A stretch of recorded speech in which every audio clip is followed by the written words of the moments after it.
Story of David and Goliath. How many of you are familiar with David and Goliath? Every church hand should have been in the air. You've heard it. But there's some interesting things from this story that I want to pull out for us today. So, the summary of the story is this, or to get us to where the first passage I want us to look at is that David is in the service of Saul up to this point, and he plays the liar for Saul, because Saul has a demonic spirit upon him. And when that demonic spirit comes, David plays the harp. So he's in service of the king. But at this point, Israel is at war with the Philistines. And so as the process of being at war, they go out and they're drawing up their battle lines. Israel on one side of the valley, the Philistines on the other side of the valley. David isn't present at the moment because he's back home with his father, tends the sheep, and then he comes to serve the king. Tends the sheep, comes and serve the king. And so David's father, Jesse, asks him, go take some food to your brothers.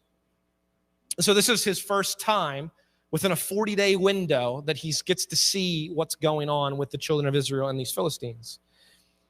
And so David shows up on the scene, and verse 26 says this. David asked the men standing near him, what will be done for this man who kills this Philistine and removes this disgrace from Israel? Who is this uncircumcised Philistine that he should defy the armies of the living God? David's getting ready to step into his destiny, isn't he? We know the story on how it plays out.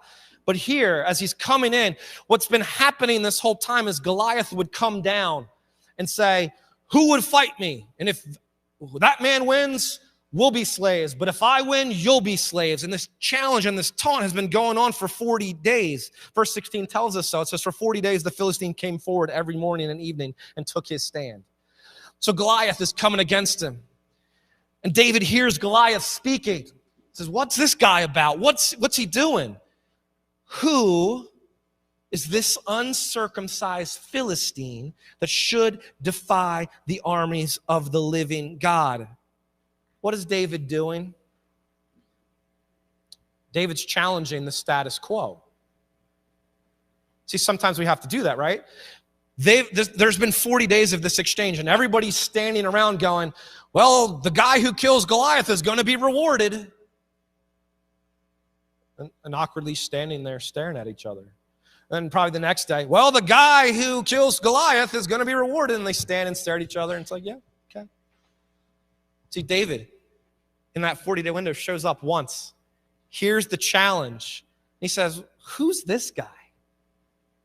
Who's this guy that's defying the armies of the living God? And so a man after God's own heart challenges the status quo. What's the status quo? Complacency to sit there and go, well, somebody's got to do it, but it's not going to be me. Complacency to think, well, that guy's going to get rewarded, but it's not going to be me. See, nobody was willing to step into that situation and knowing and trusting that God had the better plan.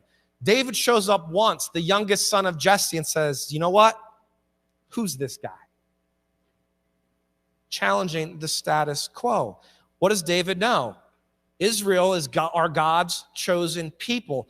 Israel is the one that God says all the blessings are going to come through for this coming Messiah. These are all the prophets that eventually get spoken of. David knows all of these things. Israel should know all of these things. Saul, the king at the time, should know all of these things. Who is this guy? See, David doesn't care about the reward. He cares about who's this guy that's defaming God. 40 days of them just standing around? Who is this guy? So a man after God's own heart challenges the status quo.